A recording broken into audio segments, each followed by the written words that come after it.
Ya. Un ratito, déjenme, por favor.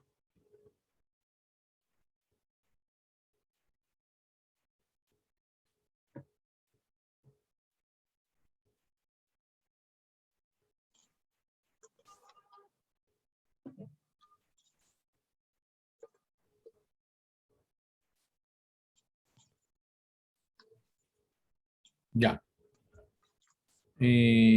Vamos a compartir acá. Ya, vamos a comenzar. Buenas noches, chicos, todos presentes. Gracias por entrar a la clase. Estamos empezando con introduciendo los strings de entrada y salida. ¿Ya? Ya hemos visto, hasta la clase anterior, hemos visto los fundamentos de, ¿no? De entrada y salida, pero ahora vamos a hablar sobre los strings, ¿no? De entrada y salida que son más interesantes. ¿Ya? Vamos a ver cómo leer y escribir datos en esos strings. ¿Ya? Eh, Siempre va a haber un recurso que va a ser el input y va a haber un output que es donde vamos a escribir. ¿Ya? Entonces, por eso que en resumen se habla y de input o de output. ¿Ya? Entonces, los contenidos de un archivo se pueden acceder o escribir vía un string. Porque al final, ¿qué es un string? Una lista de elementos que están secuencialmente, ¿no? Ya.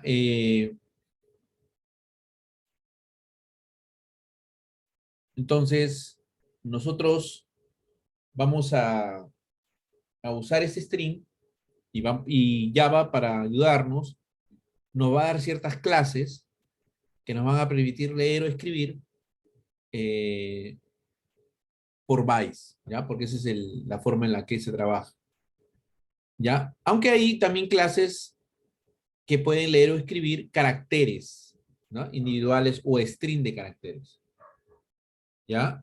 Entonces, y todavía encima de estas que acabo de mencionar, pueden haber otras clases que ya leen o escriben, pero ya grandes grupos de bytes o caracteres varios o caracteres o grupos de caracteres a la vez, ¿no? ¿Ya? Entonces, vamos a ir a introducirnos en eso, ¿ya?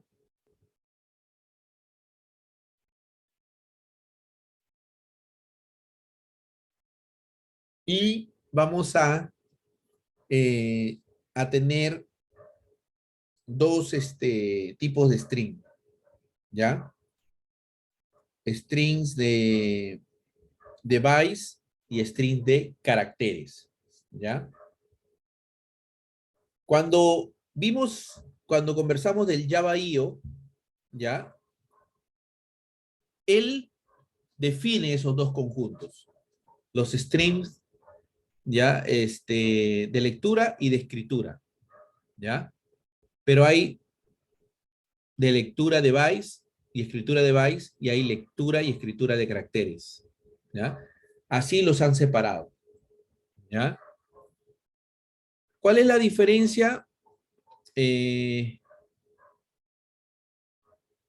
Leen y escriben, ¿no? Los byte strings leen y escriben datos binarios, ¿ya? Ceros y unos, ¿ya? Y tienen clases que terminan generalmente con la palabra input string o output string, ¿ya? Esos son los byte strings. Cuando hablamos de carácter string, va bien ahí, leemos y escribimos texto. Y sus clases ya no terminan en input string o output string, sino terminan en reader o writer, ¿ya? Ahí hay una especie de ayuda para poder recordarlos, ¿ya? Entonces, muchas veces coinciden los nombres de las clases. Por ejemplo, podrías encontrarte con un file input string, por lo que ahí dice que terminan en input string. Entonces, la otra contraparte debería tener un file reader, ¿no? Algo así.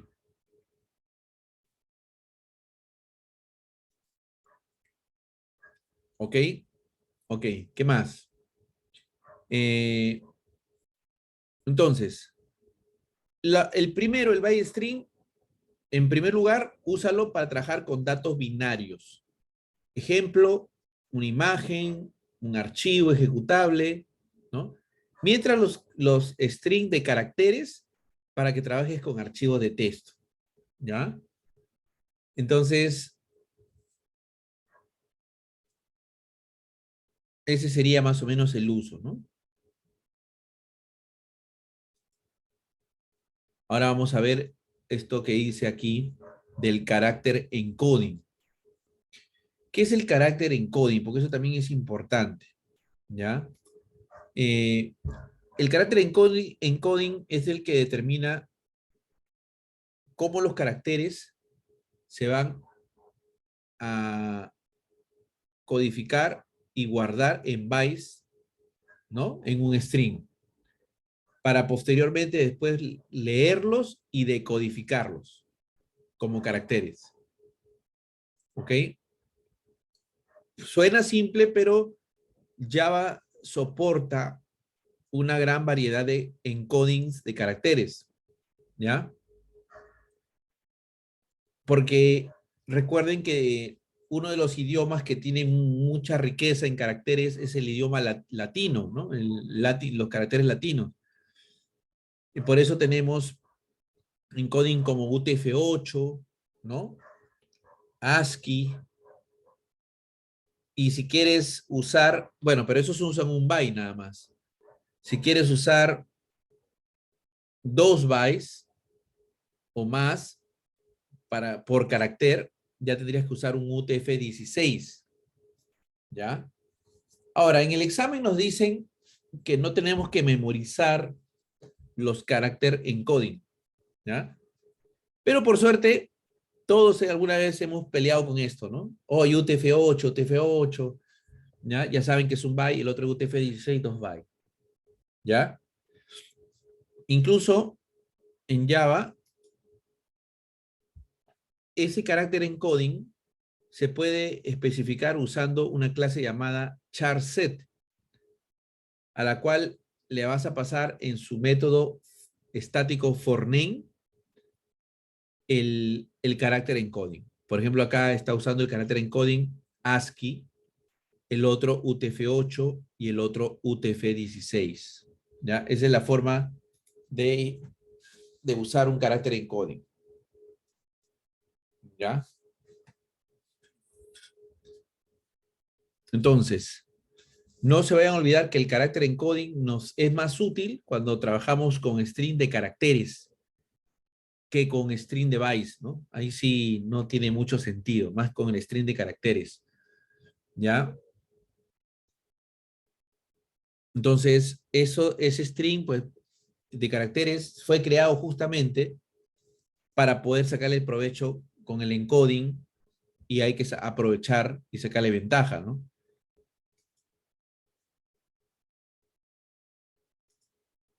¿Ok? Entonces, nosotros habíamos hablado de que así como hay un file output string, un file input string, puede haber un file writer o un file reader, ¿ya? Eso se mantiene. Los que han diseñado las clases han tratado de que esto sea homogéneo, ¿no? Para facilidad de nosotros. Pero después han creado también otra jerarquía, ¿no? Strings de alto nivel y strings de bajo nivel, ¿ya? Y lo han dividido así porque supuestamente es una forma para que nosotros podamos memorizarlo mejor, ¿ya? Y lo han dividido, el API Java.io lo han dividido, lo han cementado en eso, ¿no? De bajo y de alto nivel. El de bajo nivel o low level string se conecta directamente con la fuente de datos, como el archivo, como el array o un string, ¿ya? Entonces, un ejemplo de eso es el file input string. una clase que vas a usar para leer datos de un archivo binario, un byte a la vez. ¿Ya? Entonces, esa clase se encarga de procesar la data bruta, acceder a ella de forma directa, pero sin filtro, ¿no? O sea, de frente. Ahora, de ahí viene el de High Level String. Este se construye sobre la base de otro usando wrapping. Usando wrapping.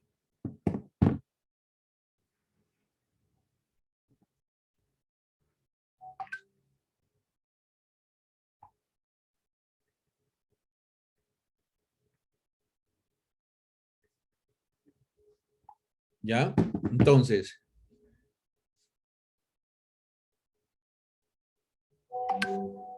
Entonces, el wrapping, ¿qué es el wrapping? El wrapping es el proceso por el cual una instancia se le pasa al constructor de otra clase. ¿Ya? Y las operaciones, ¿no? Y las operaciones en la instancia resultante se aplican a la instancia original. ¿Ya? Vamos a ver. Por ejemplo, acá vemos que esta sería de alto nivel, ¿no? Porque es construido sobre la base de otro que se lo pasas como argumento en el constructor. Entonces, el file reader o el file input string, que eran considerados de bajo nivel, sirven de argumento para estas de alto nivel. Entonces, por eso que cuando tú creas un buffer reader, le pasas un new file reader. ¿Ya? No vayan a combinar, ¿eh? No vayan a pasarle un file input string. Porque recuerden, cuando escuchen la palabra reader o writer es para textos o caracteres, y cuando escuchen input string o output string es para bytes, archivos binarios. ¿Ya? Entonces ahí estamos viendo que él está utilizando el buffer reader y le pasa un file reader, ¿no? ¿Ok?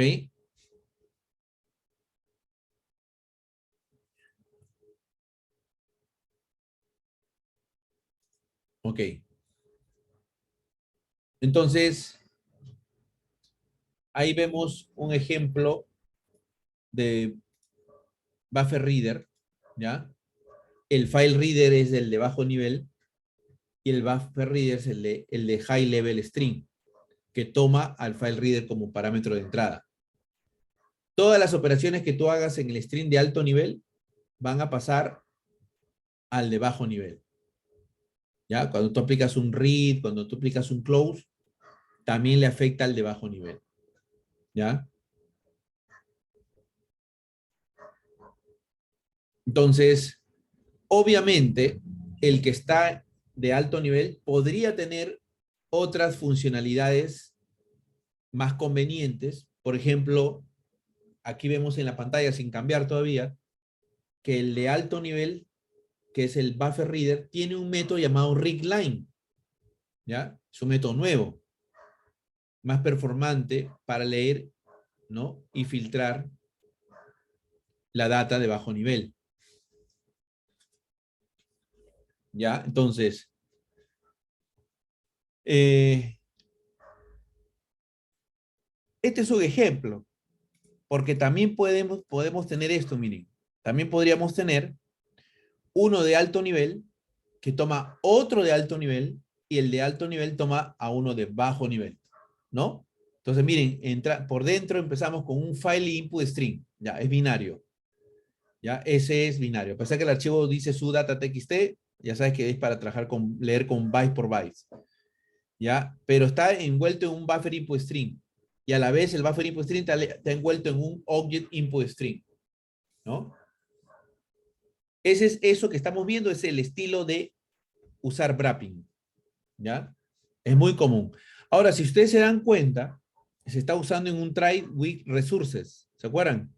Que implementan autocloseable y solitos se cierran en el orden inverso en el que se declararon, ¿no? Entonces, ahí el file input string es el que directamente interactúa con el archivo, ¿no? El buffer input string le da performance, ¿no? Porque trabaja por buffer. Y al final el objeto entero es wrapeado usando object input string, el cual ¿no? Nos permite interpretar la data como un objeto Java, ¿ya? Por suerte para nosotros, lo que piden para el examen es solamente clases de string de bajo nivel que trabajan en archivos, ¿ya? En archivos. El resto de las otras clases de string, ¿no? No, no va a venir, o hay que tomar la importancia, ¿no? Más las que trabajan con archivos. Ahora, la pregunta sería, ¿y por qué estamos usando buffer input string? ¿Por qué no nos quedamos con esto nada más? ¿Ya? ¿Por qué tuvimos que pasar a buffer strings? Porque estas clases leen pues, o escriben o nos permiten leer datos por grupos, ¿ya? En lugar de byte por byte o carácter por carácter a la vez, que sería poco performante, ¿no? ¿Ya? Entonces, en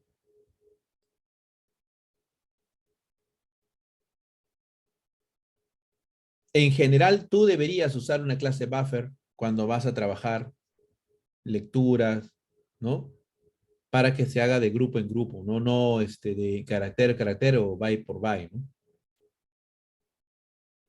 Y recuerden que también él se apoya en que muchos sistemas de archivos trabajan con acceso a disco de forma secuencial, ¿no? Entonces, por esa razón, la lectura es importante. Si lo hicieras uno por uno, ¿no? Sería menos performante, ¿no? Mejor es que en el momento que te tocó leer, tú leas un grupo hasta que te toque nuevamente leer. De esa manera ganas tiempo, ¿no?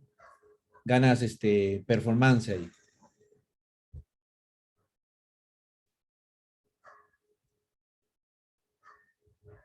¿Ok? Entonces, por eso que ahí viene esta frase que dice, acceder a 1600 bytes secuenciales es más rápido que ir byte por byte en el disco, ¿no? Siempre la lectura y la escritura son operaciones lentas, ¿no? Ahí viene el problema de muchas aplicaciones, ¿no? Ok, entonces vamos a empezar con las clases base string, ¿ya? La librería Java.io te da 4 clases abstractas que son los padres de todas, ¿ya?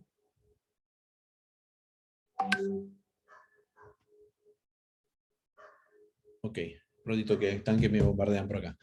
Ya, entonces esas 4 clases abstractas son las clases padre de todo, ¿ya? Tienes input string, output string, tienes reader y tienes writer. De ahí salen derivan todas las otras clases, ¿ya? Entonces, los constructores, por ejemplo, de alto nivel, en general, toman una referencia, ¿no? De estas clases. Por ejemplo, un buffer writer va a tomar un objeto writer, ¿no? Un buffer reader va a tomar como argumento un reader, ¿no? Por eso vimos que le pasábamos un file reader, ¿no? ¿Ya? Pero en el examen son creativos y van a querer combinar.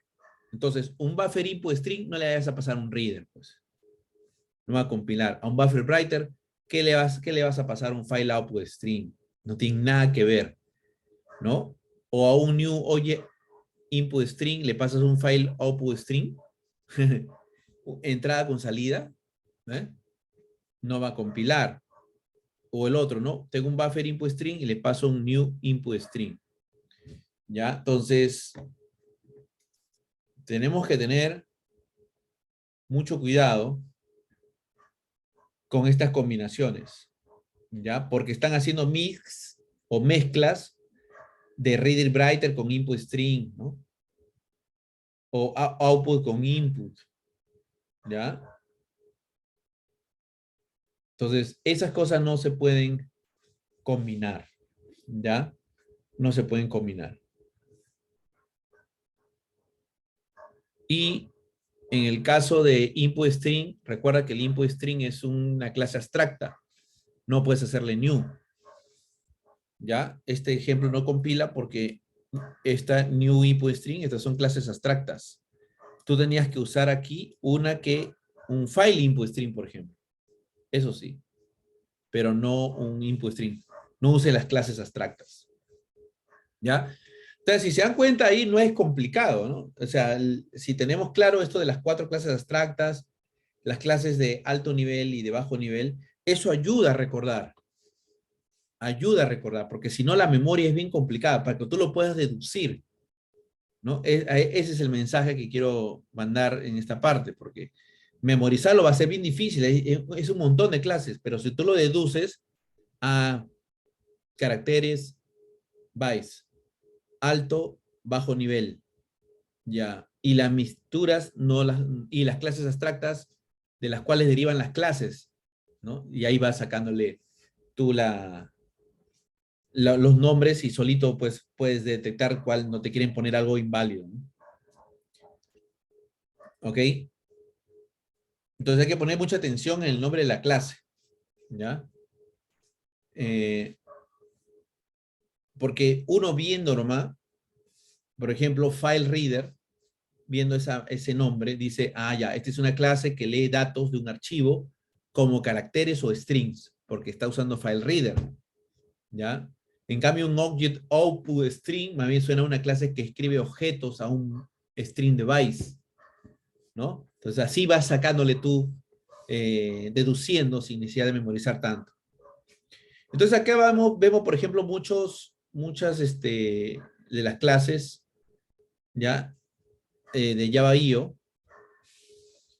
propiedades de las clases de Java.io. Entonces, por ejemplo, vemos que una clase que con la palabra input string o output string, ya al toque yo deduzco que es usada para lectura y escritura de bytes en archivos binarios. No la dudo más. Si veo una clase con la palabra reader o writer, ya este es para escribir caracteres o strings. No la dudo más. Ya, la mayoría, pero no todas las clases de entrada tienen una clase de salida. ¿No? O sea, no necesariamente siempre hay un file reader y hay un file writer, ¿no? Una excepción, por ejemplo, es print writer. Print writer no tiene un print reader, ¿no? Porque ¿qué vas a print reader? ¿Qué vas, no? Print writer más para escribir. No tiene su contraparte print reader. Un string de bajo nivel se conecta directamente con el origen de datos, ¿no? Como un file reader o un file input string. Pero un string de alto nivel más bien es construido sobre otro usando wrapping, ¿no? Ya hemos visto que puede ser uno de bajo nivel o puede también tener otro de alto nivel, ¿no? Como en el caso del que vimos de OYO o string. ¿Ya? Y cuando veas una clase con buffer, en el nombre, buffered, es porque quieres leer o escribir, pero por grupos. Y aprovechar tu momento a la hora que te tocó escribir o leer de disco para leer lo más que puedas, ¿no? Es algo así como que si te dieran la oportunidad de entrar con un carrito al supermercado y te dicen todo lo que te levantes en un minuto es para ti, ¿no? Y en ese momento arrasas y metes todo a tu carrito, ¿no? Para ganarte el premio, ¿no? Es algo así como el buffer, ¿no? En cambio, si tú en un minuto vas y a tu carrito le metes nada más una botella de aceite y esperas que tu siguiente turno solamente le diste uno, ¿no? Entonces eso no es performante, ¿no? Por eso que el buffered es la opción ahí, ¿ya? Entonces, hay excepciones, sí, pero tú solamente brapeas un string con otro string si comparten el mismo padre abstracto, ¿no? De los que vimos, de las 4 clases abstractas. En 15 minutos. Claro, claro. Ya, entonces aquí están. Estas son las 4 clases abstractas. Si se dan cuenta, lo que estamos haciendo es dándoles estrategias para que se acuerden de los nombres de las clases. No va a ser difícil.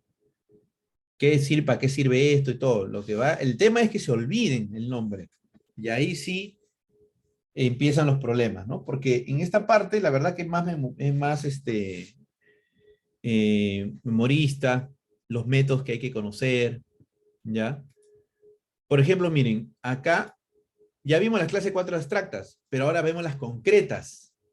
y la que tenemos que familiarizarnos para el examen. Yo sé que es bastante, por eso les decía las tarjetas o la impresión del slide, para que cuando dé con el simulador les sirva de referencia hasta que ya no lo necesites. ¿Ya? Por eso que te estamos dando bastantes exámenes después de las clases, para que ya todos esos conceptos ya pues quedan claros, ¿no? Y es más, cuando termine el examen, vemos dónde fallaron la mayoría y le damos las respuestas, ¿no? Para que digan, miren, acá, ¿qué pasó? Todos se olvidaron de esta teoría y así ayuda mucho, ¿no? Entonces, file input string, file output string, file reader, file writer, todos son de bajo nivel, ¿no? Su nombre los delata para leer archivos de datos, como bytes, los dos primeros, los dos últimos de caracteres. Ya cuando usas el buffer input string, buffer output string es de alta, ¿ya? Pero también tienes un buffer reader, también tienes un buffer writer, ¿no? Y los últimos, el object input string y el object output string, es para deserializar, ¿no? Tipos de Java o grafos de objetos Java desde un input string, ¿no? Ese, por ejemplo, lo puedes usar cuando grabas en un binario de repente toda la colección de objetos, ¿no? Y no sé si alguna vez han grabado o leído de repente su juego, ¿no? Te imagínate que tú necesitas guardar, ¿no? ¿Cuál fue tu número de vidas? ¿En qué nivel estabas? ¿No? Entonces ahí usas el output input string para leer y el output string para más bien guardar, ¿no? Guardar y después recuperarlo. Y lo que les dije, que lo que no tenían su contraparte de entrada y salida era el print string y el print writer, ¿vieron? El print string escribe, dice representaciones de objetos de objetos Java a un string binario y el otro escribe representación de objetos Java a un string de caracteres. ¿Ya? Solamente son salida. ¿Se dan cuenta? No tiene lectura. No tiene sentido, pues, ¿no? Print nomás, imprimir. ¿Ya? Y esa tabla hay que aprenderla. Pero van a ver que no es difícil, ¿no? O sea, con las estrategias que vimos, se la van a aprender. ¿Ya? Porque ya ustedes deducen los nombres. Y después vienen las operaciones comunes, ¿no? Si bien tenemos muchas clases string, muchas comparten, por suerte, las mismas operaciones. Así que vamos a ver los métodos comunes que tienen estas clases string. Y después cubriremos algunos específicos de las clases string, ¿no? Por ejemplo, para leer y escribir datos, tanto los de lectura y escritura, de bytes y de caracteres, comparten esto. Read, ¿no? Read para input string y para reader, igual. Y arroja excepción, ¿no? IOException por si acaso, no declara que podría arrojar IOException. Igual el output string y el writer también tienen el braille, ¿no? Solo que le pasas un entero, ¿no? Ahí. Entonces, claro, la pregunta es, espera, ahí estamos viendo que vamos a leer y escribir bytes, pero los métodos dicen entero. Pero recuerda tú que el tipo de dato byte tiene un rango de 0 de 256 caracteres, ¿no? ¿Ya? Entonces, los autores de Java no usaron el byte, aquí, tipo de dato byte, ni aquí, ni aquí, ni aquí. No usaron, ¿ya? Decidieron usar in, ¿ya? ¿Por qué? Porque recuerden que el byte solamente permite positivos. 0, ¿no? Los 256. Pero cuando tú tienes el valor -1, eso te indica que llegaste al fin de un string, o sea, ya no tienes para leer más. Por eso que no le pusieron byte y el autor de Java, los autores de esto dijeron, vamos a usar entero, ¿no? Y esa ha sido la razón por la cual aquí vemos entero y acá entero, ¿ya? También los de output, también string, también usan in para tener consistencia con lo de la lectura, ¿ya? Por ejemplo, este copy string dice, yo recibo un input y tengo un output. ¿no? Y mientras tenga y diferente -1, o sea, mientras no llegue al final del archivo, se lo paso al de salida, ¿eh? O sea, es como que te paso una entrada y una salida y le paso todo lo que tiene este, byte por byte, se lo paso a este de acá. ¿Ya? Y en todos los casos se dan cuenta, igual con el reader y writer, siempre se compara con el -1, ¿vieron? Por eso que el creador o los creadores decidieron usar entero. Porque si hubieran puesto byte, no hubieras podido comparar con el -1. Ese -1 indica fin del string, ¿no? Mientras no esté en el final, esto se lee así, ¿no? Mientras yo leyendo no esté en el final, o sea, sigo leyendo y voy escribiendo lo que leo, ¿no? Igual acá. Y de esa manera tengo las dos versiones.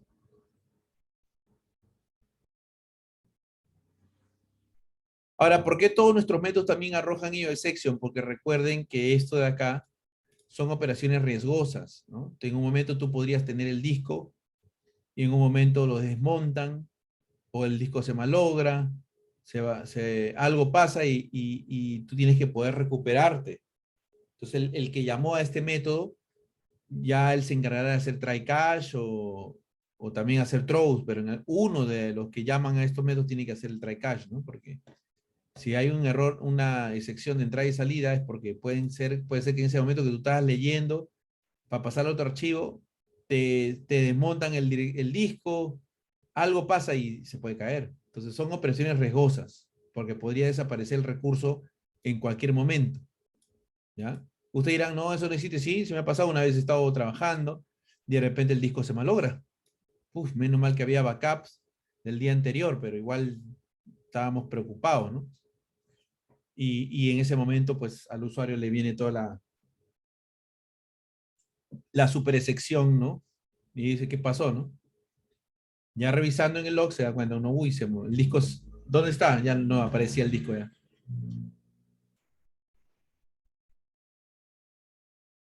Ahora, pero estos métodos no son los únicos, ¿ah? Porque también tienes esto de acá, miren. Lectura y escritura por bytes, arreglo de bytes. Incluso acá hay el simple y también hay uno que dice occep y len. Y también igual acá, occep y len, tanto para lectura y escritura. Y eso es en los binarios, pero también en los de texto, también es parecido, ¿no? En vez de tener byte, tengo arreglo de caracteres, también tengo un occep y un len, un occep y un len. ¿Ven? Y esto ayuda, pues, a recordar, ¿no? Han sido bien, el equipo que desarrolló esta API ha sido bien consecuente, ¿no? Entonces, ha establecido las cosas. Ahora, los ejemplos los vamos a ver más adelantito, ¿no? No se preocupen, estamos viendo primero la teoría. Ahora, ¿cómo cierras el string? Tú tienes que llamar un close, ¿ya? Tienes que llamar un close. Con eso liberas recursos, ¿no? Para indicar que ya el string no lo vas a usar más, ¿ya? Ahora, es mandatorio, imperativo, como quieran el verbo que le quieran poner, que los strings los tienes que cerrar después de que lo hayas usado. Si no haces eso, vas a aprender una palabrita en inglés que se llama leaks, ¿ya? Resource, en tu caso sería resource leaks, ¿ya? Entonces, ¿cuántas veces me ha pasado esto, no? Programando mis primeros programitas con archivitos y me olvido de cerrar el archivo, ¿no? Entonces, cuando alguien quiere volver a escribir, no se puede porque dice un proceso lo está usando, ¿no? Y te quedas colgado, pues, ¿no? Entonces, hay que liberarlo, ¿ya? Por suerte, nosotros sabemos que el try with resources también lo inventaron, menos mal en Java 7 y así, para que nosotros podamos aprovechar que muchas de estas interfaces, ¿no? Muchas de estas clases, perdón, implementan closeable, ¿no? Entonces, por ejemplo, file input string implementa closeable. Entonces, cuando llegue a ejecutarse esto de acá, ahí se cierra el objeto file input string, solito, ¿no? Así que yo tenga que hacer close. ¿Ya? Entonces, cuando ustedes ven el código fuente de file input string, van a ver que ahí sale el close, el autocloseable. ¿Ya? Entonces, sí hay que cerrarlos, porque incluso hasta en Mac o Linux, cuando tú un archivo lo abres y lo cierras a la mala, se queda una copia y cuando se genera una copia y después cuando el archivo lo quieres volver a editar, te dice que el archivo está siendo editado, ¿no? Y tienes que hacer todo un tema ahí para volverlo a abrir. ¿Ya? En el Windows más fácil, ¿no? Administrador de tareas, ¡pum! Muere, ¿no? Y lo liberas, pero pues, eso no puede pasar en producción. ¿Ya?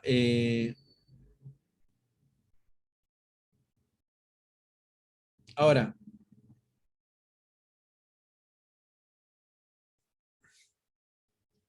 si ustedes se dan cuenta, acá también es otro lugar para hacer el bar, para usar bar. ¿Por qué? Porque lo que está aquí también es como si fuera barrera local, ¿no es cierto? Entonces también ahí se puede usar bar, ¿ah?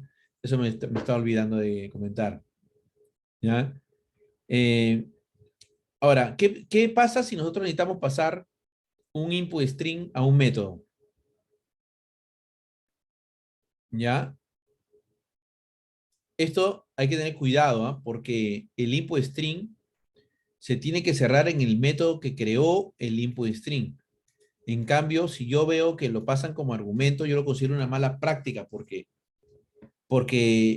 el que debería cerrar debe ser el que lo llame, ¿no? El que creó la instancia debe ser también el mismo que se encarga de cerrarlo, ¿ya? Entonces, lo mejor es que aquí, como por ejemplo, miren, este método lo creó y este método lo va a cerrar, ¿no? ¿Y dónde lo va a cerrar? Crear y leer en el rig file. ¿Eh? Entonces, acá sí estoy garantizando que aquí se crea y aquí se cierra. Porque acuérdense que con Trago y Resources llega aquí y se cierra. Entonces, el print data está bien, lo puedo pasar, pero tengo que asegurarme que el que llama lo creó y lo cerró. ¿Ya? Si no, ahí puede haber problemas.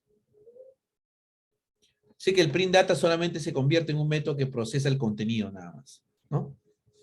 Así que la recomendación es, oye, asegúrate que donde lo creas, también lo cierras. ¿Ya? No hay que romper eso.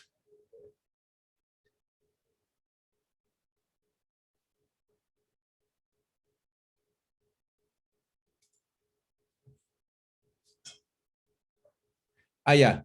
Esto de acá es, por ejemplo, miren, acá tenemos un file output string, acá tenemos un buffer output string y acá tenemos un object output string. ¿Ya? ¿Ok? Este ejemplo está usando tres close separados, ¿no? Porque este se cerrará y después se cerrará el de acá, ¿no? Pero tú, en vez de hacerlo así separado, puedes hacerlo así. New audio output string que recibe un buffer output string y new file input string. Ese solamente llamará un close para el audio output string, pero ya internamente se cierran los otros, ¿no? En cambio, acá hay tres llamadas separadas, ¿no? Close, close, close. Claro que al final este de aquí es el importante, ¿no? Porque él recibe el buffer que recibe el bit, ¿no? Estos son innecesarios ya, ¿no? Los close de estos son innecesarios porque el de acá llama a todo, ¿no? En cambio acá es más obvio, ¿no? Si yo lo tengo anidado, yo llamo el close de él de aquí y ya internamente se cierran los otros. Esta es la mejor opción. Esta es la mejor. Esta no la usen.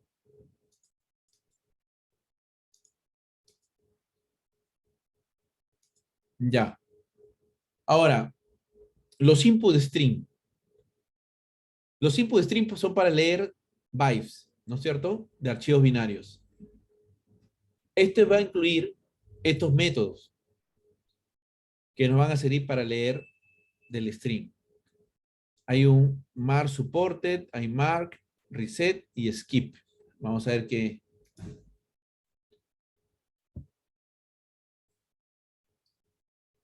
Dice que el mark y reset, estos de acá, te devuelven, ¿no?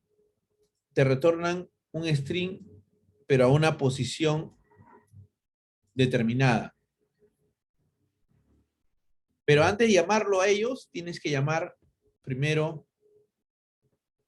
a mark supported para ver si puedes aplicar el mark. No es algo así. Si tú quieres aplicar el mark, primero tienes que verificar que más soporte es true.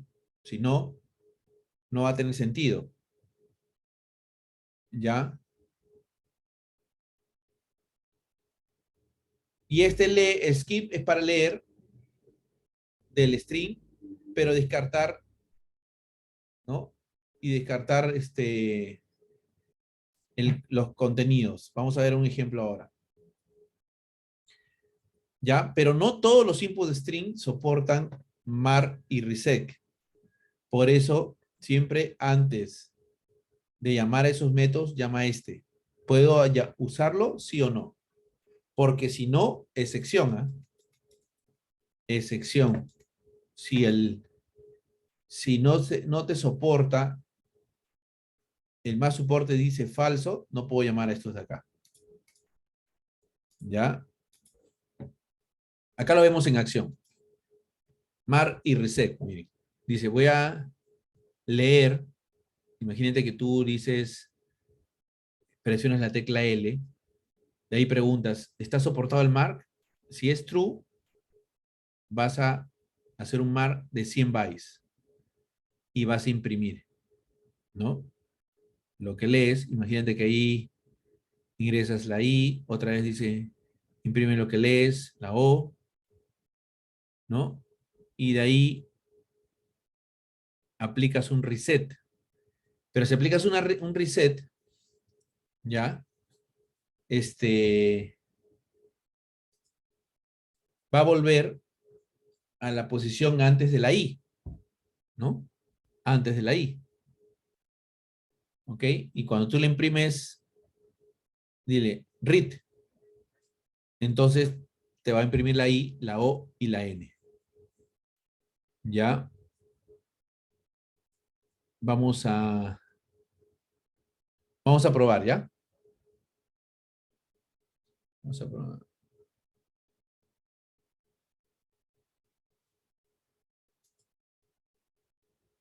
Hola, Hugo. Buenas noches. Ya, ready. Déjeme ver si lo tengo ya listo para...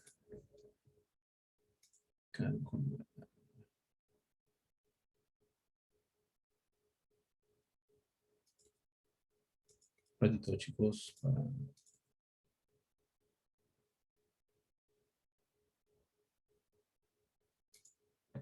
No, vamos a tener que escribirlo. Ya no importa. ¿Dónde está el Intelli? ¿El Intelli está por acá o está cerrado?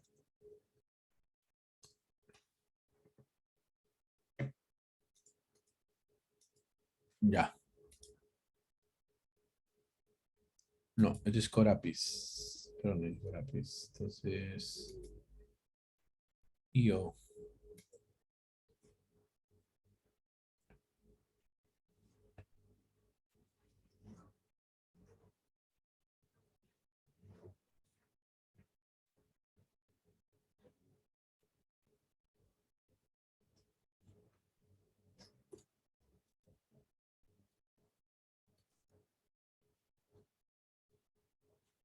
Ah, pero es que en este caso necesitaríamos un archivito. Claro. Claro, pues necesitamos el input string. Esa sí, buena pregunta. Claro, que necesitamos el input string.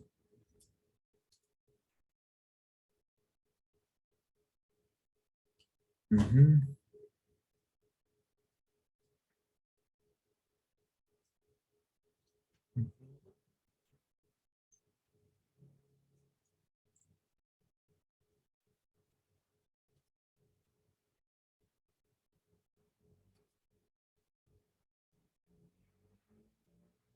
Claro,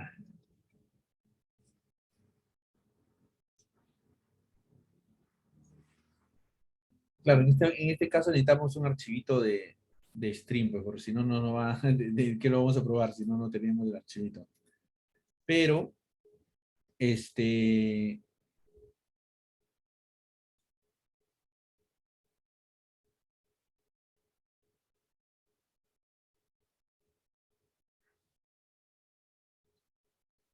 De todas maneras, aquí hay algo que no...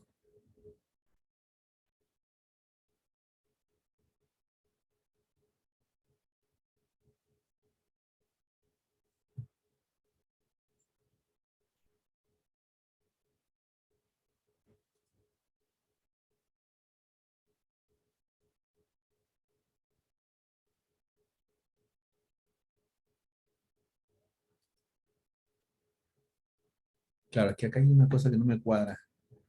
Porque si tú lees de aquí, ya, a ver, a ver.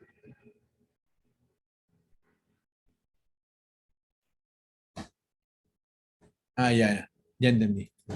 Asume que este de acá tiene Lion,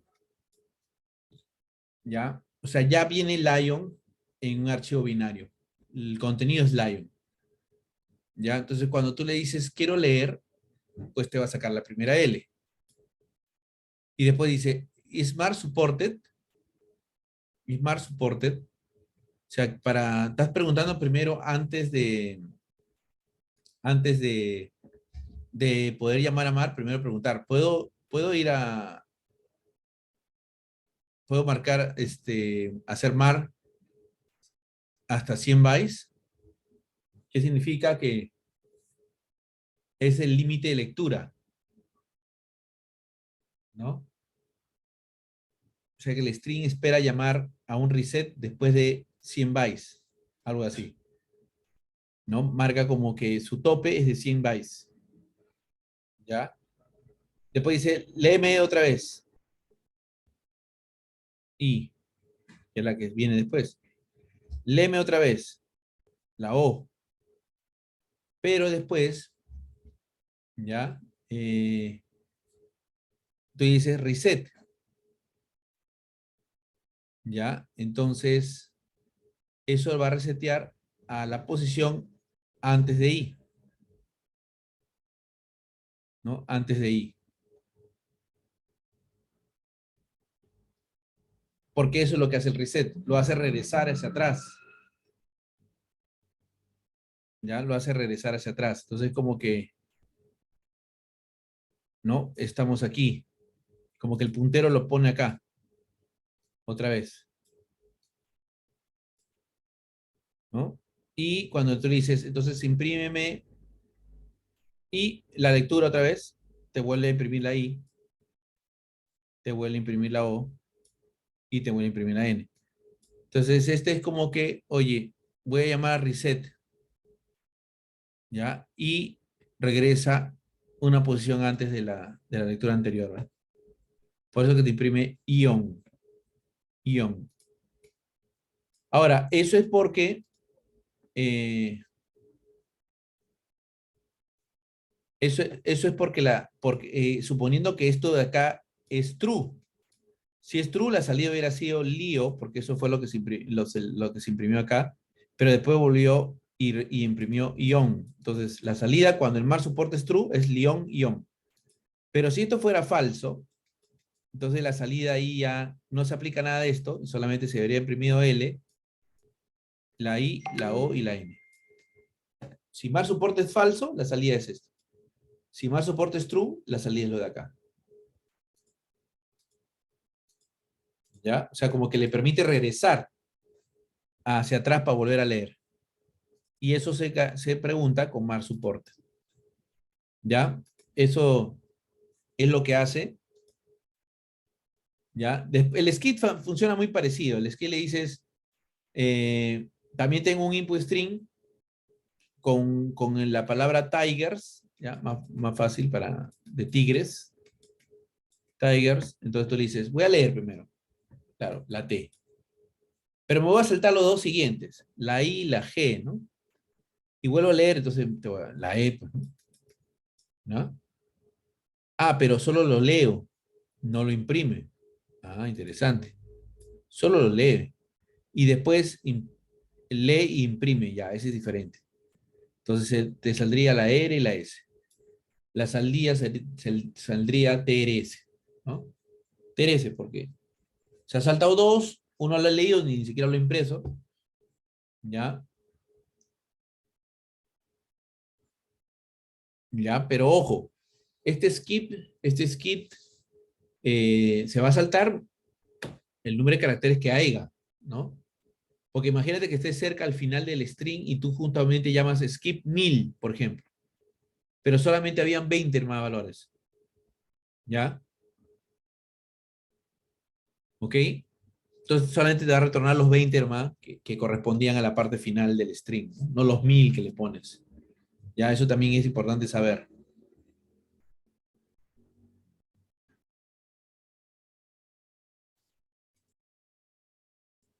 Ok. De ahí tenemos flashing output string. O sea, hay un flush. ¿Ya? O sea, cuando tú escribes datos a un output string, ¿ya? Algo que hay que saber es que el sistema operativo no nos garantiza que la data ahí mismo pasa al directorio de archivos.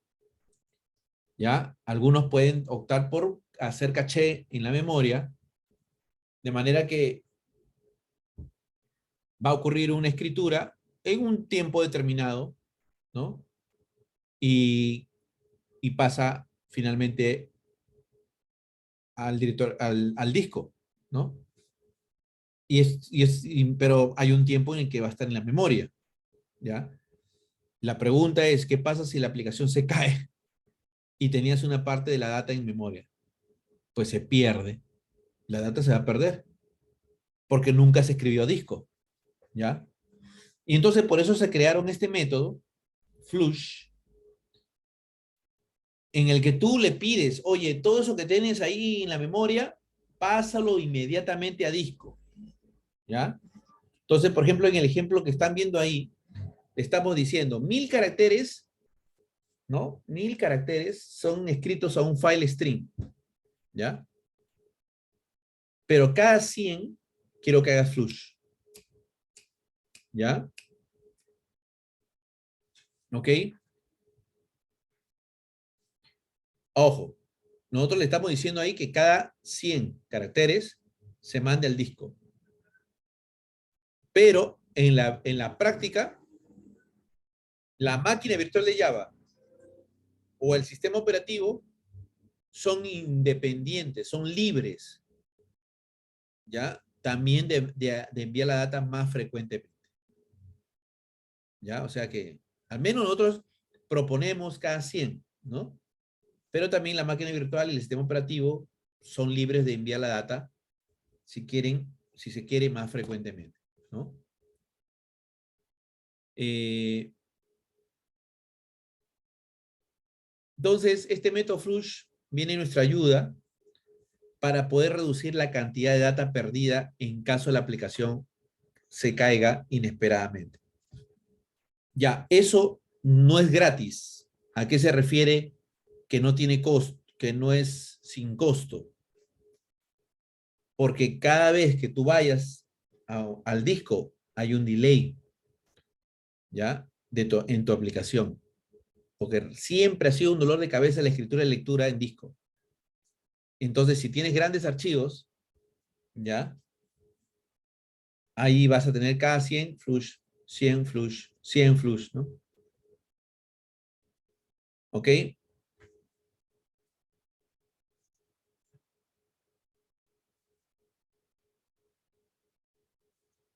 Hay que evaluar eso. Ahora, nunca se te ocurre llamar al flush después de haber hecho un close, ¿ya? ¿Ok? Porque el close llama al flush para asegurarse de que se termine de escribir la data, ¿ya? El close llama al flush, ¿ya? No hay necesidad de llamar al flush después del close. Entonces, tenemos toda una lista de métodos string que sí deberías conocer. Hay read y write que toman nada, ¿no? Bueno, el write sí tiene, pero hay read también que sí acepta array device, ¿no? En el caso de los input string, array de caracteres, en el caso de los reader. También tenemos con el logset y len, ¿no? Tenemos el braille, tenemos el MAR Supported, MAR, Reset, Skip y Flush. Todos esos métodos hay que aprenderlos. ¿Ya? Todos esos métodos hay que aprenderlos.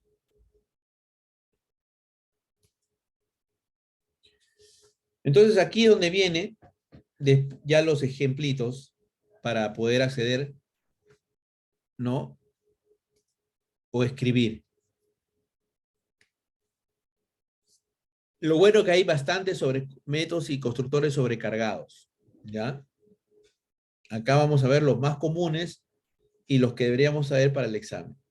Si tú quieres leer y escribir datos binarios, tienes que usar los input string o los output string, ¿no es cierto? Eso ya lo sabemos. Entonces puedes usar la versión con file o con string, ¿ven? En ambos casos con string. Y en ambos casos declara que puede ser file no found exception. ¿Ya? Ahora,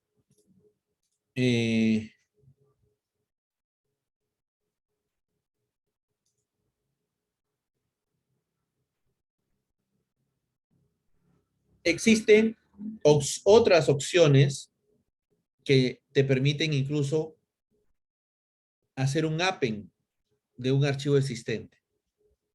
¿Ya?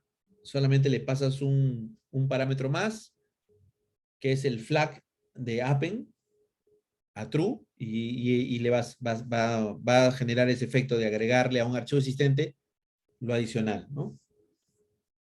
Por ejemplo, los archivos log, ¿no? Ir agregándole cosas.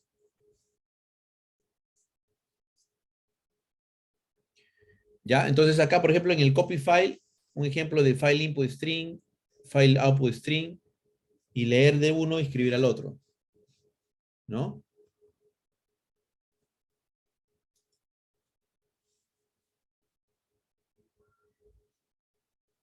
Si el archivo no existe, un file no found exception que hereda de IO exception se va a arrojar. Si el destino existe, se va a sobreescribir. O sea, lo va a chancar, porque le decimos chancar, quiere decir que el contenido se borra por el nuevo que se va a escribir, porque no has mandado el flag de append. ¿Ya? Si tú le mandas el flag de append, ya lo sobrescribe, o sea, le agrega al final del archivo existente, ¿no? Acá vemos que es un método de copiado de un byte a la vez, ¿no? Hasta que sea -1. Eso de ahí es válido, pero no performante. Lo mejor es usar un buffer, como ven ahí. Y como ven en esa versión del buffer, se está usando un array de 1024, ¿no? De 1024. O sea, 1024 bytes a la vez estás leyendo y escribiendo, ¿no? Bueno, en este caso creo que se aplica nada más a la... No, sí, tanto en lectura como escritura. Leo 1024 y escribo 1024. ¿Ya? Y también hay un flush, como ven ahí, ¿no? Después de una escritura. Y ahí te aseguras que cada iteración lo va guardando. Recuerden que si el archivo llega casi al final y no hay 1024, sino menos, él solamente lee lo necesario. No es que va a arrojar excepción o nada. ¿Ya? Él ignora que no sean 1024, sino de repente nos quedan nada más que 30 bytes. Ya, pues esos 30 lo malo lee. ¿Ya? Ahora, el escoger el tamaño del buffer, sí es necesario pensarlo, ¿ya? Porque todo lo que es escritura a disco afecta la performance de la aplicación, ¿ya? Generalmente debe ser una potencia de 2, ¿no?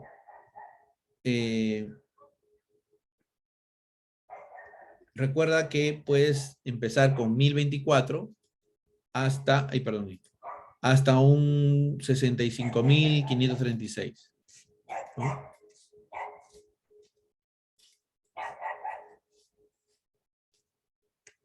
Pero ya estás ganando bastante con pasarte de la versión sin buffer a buffer, ¿ya? Porque eso de todas maneras es lo mejor. Igual va a pasar con la lectura y escritura, ¿no? Braille, Bright con string, arroja y section, ¿no? Y tienes file reader, file writer, ¿no? También tienes las opciones para leer y escribir caracteres. Y el ejemplo es bien parecido, miren, solamente le cambias file reader con writer, ¿no? En vez de file input string o file output string, lo haces con reader y write, pero para caracteres. ¿Ya? Igualito. ¿Ya? Y también tienes la opción de buffer. Buffer reader, buffer writer. Es el mejor, pues más performante, ¿no? ¿Ok?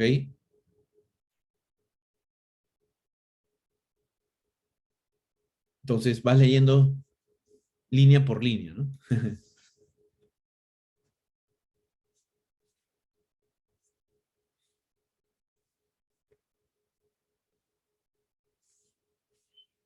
¿Ok? Igual acá dice, mientras sea diferente nu, ¿no? Mientras sea diferente nu, en lugar del -1. Ese también es otra de las grandes diferencias cuando trabajas con caracteres, ¿ya?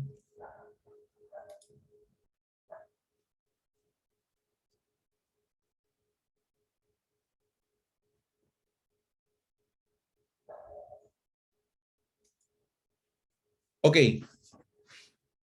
de ahí viene lo que se llama serializando datos. Esto de aquí, de repente, no todos lo han visto, pero era una forma que se tenía para guardar tus objetos, ¿ya? Tus objetos tienen variables de distancia, ¿sí o no? Tienen propiedades y tienen valores. Entonces, a veces tú decías, oye, este objeto lo voy a mandar por la red, ¿no? Vía sockets, cosas así. Voy a serializarlo, como sipearlo, ¿ya? Pero cuando llegue a su destino, de ahí lo tienen que deserializar, ¿no? Entonces la idea es que llegue con los valores que tenía, no con los valores todo por defecto. ¿Ya? Entonces, cuando tú de un objeto Java lo pasas a archivo binario, eso es serializar. Y más bien de un archivo binario pasarlo a objeto, eso es deserializar. Ese es el proceso. ¿Ya? Entonces, Java nos da esta interfaz serializable.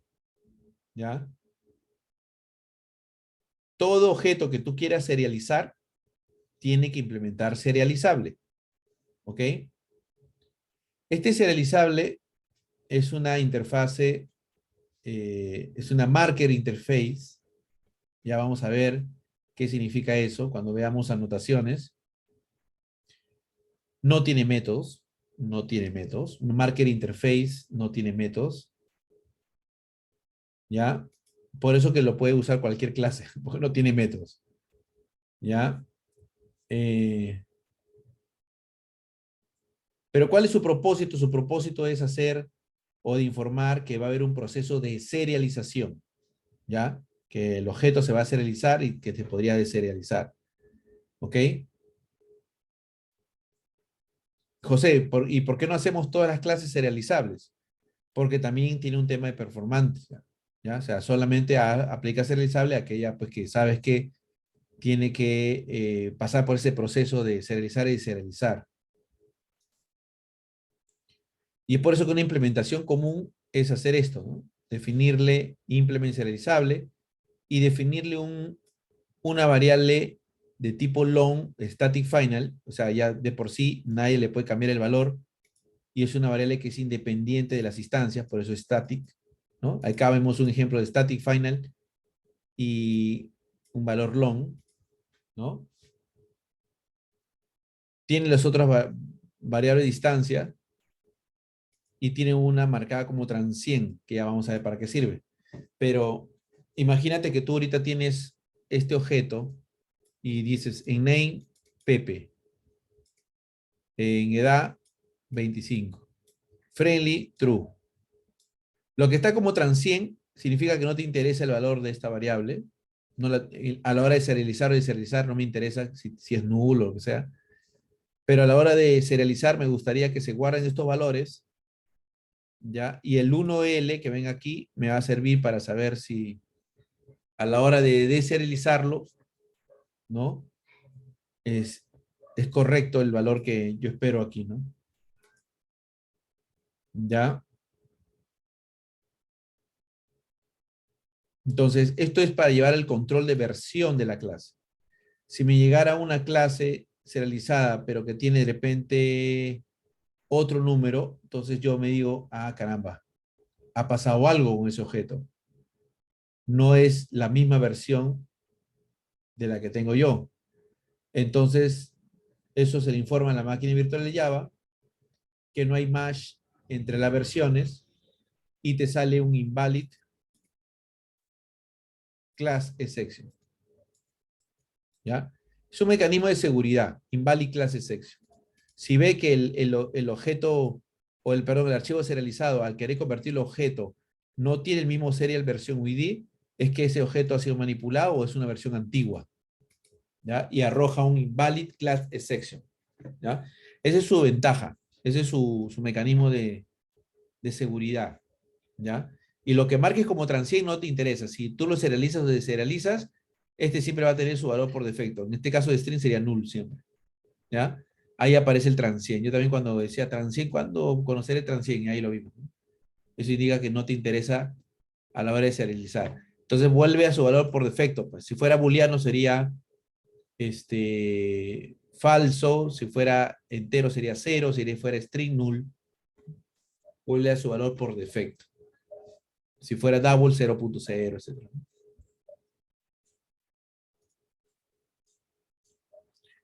Entonces, eso es un detalle de la serialización. Hay que tener cuidado, ¿ya? Si hay reglas, ¿ya? A pesar que tú dices, no, que no tiene métodos, ¿qué reglas hay? Si hay reglas, ¿ya? Porque si tú tratas de serializar un objeto, ¿ya? Que no implementa serializable, te va a salir un no serializable section. O sea, te está avisando que no la has serializado. No serializable section. ¿Ya? Entonces, generalmente tú serializas clases que van a viajar por la red, en sesión, ¿no? Entonces, a veces había frameworks, me acuerdo como Strax, si alguien llegó a conocer Strax, que te obligaba a que las clases estén serializables, ¿no? Sobre todo cuando usábamos Enterprise Java B, cosas así. Ya, entonces, si tú vas a serializar y serializar, no se te ocurra usar una clase que no la has hecho que implemente serializable porque te va a dar error. ¿Ya? Y lo que marques como transient es ignorado. Va a su valor por defecto. ¿Ya? Lo que sí no tiene transient, eso sí tiene que mantener el valor con el que se serializó. Es algo así como en la película de Star Wars. Imagínense que a Han Solo lo congela, ¿no? El cazarrecompensas. Ahí te serializa, ¿no? Pero después, ¿no? ¿Se acuerdan? Lo recupera la princesa, Leia y todo el mundo, lo deserializan al hombre que sale, se quedó ciego por un tiempo, ¿no? Ya. Algo así es la serialización en la deserialización. Te van a serializar y tú tienes que guardar todavía ahí tus recuerdos, ¿no? La edad que tenías, etcétera, ¿no? Claro que ese proceso, no sé si acá más bien si hicieran eso se muere la persona, ¿no? Pero ahí la película puede ser ficción y después cuando los descongelan, él vuelve de nuevo, ¿no? Solamente pierde la vista por unos días. Algo así sería. Te serializo y te deserializo. Pero aquello que te marco como transient, no me importa. No lo voy a guardar ni me va a interesar. Te lo voy a regresar a su valor por defecto. ¿Ya? Pero hay otra cosa que también tenemos que tener en cuenta, que si serializamos algo, puede ser que haya una clase dentro de otra clase. Como en este caso, tail está dentro de cat, que es implementa serializable. Si yo quiero serializar cat, también tengo que hacer que tail sea serializable. Y si tail a la vez también tiene fur, y fur no tiene serializable, uy, ahí sí hay problemas. Ya, porque te va a salir un error de, no, claro, el no serializable section, porque estás usando un fur que lamentablemente no implementa serializable. La única forma de arreglarlo es, o lo haces a fur serializable, o le dices transient. no me interesa FUR. ¿Ya? No puedes tomar más que uno de los dos caminos. O lo hago serializable, o le digo transient, no me interesa el valor de FUR. ¿Ya? Eso es lo que va a pasar.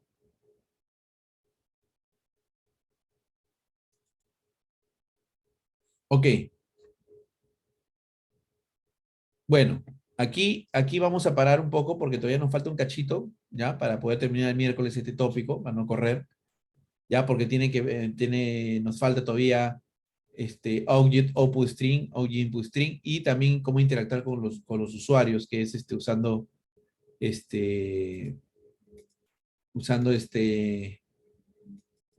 lectura de consola o la clase console, ¿no? Todavía nos falta un buen trecho. Pero mejor no correr porque si no, vamos muy apurados. Nos hemos quedado aquí. Serializable, deserializable. ¿Ya? Listo, chicos. Entonces estamos yendo bien. Ya creo que la próxima clase acabamos con IO y empezamos con NIO. ¿Ya? El truco es que yo paro acá de grabar y se puede generar otro siguiente video y así lo dividimos en dos partes, ¿no? Para que no se mezclen y siempre tengan sus videos de un tema y otro de otro tema, no mezclados, ¿ya?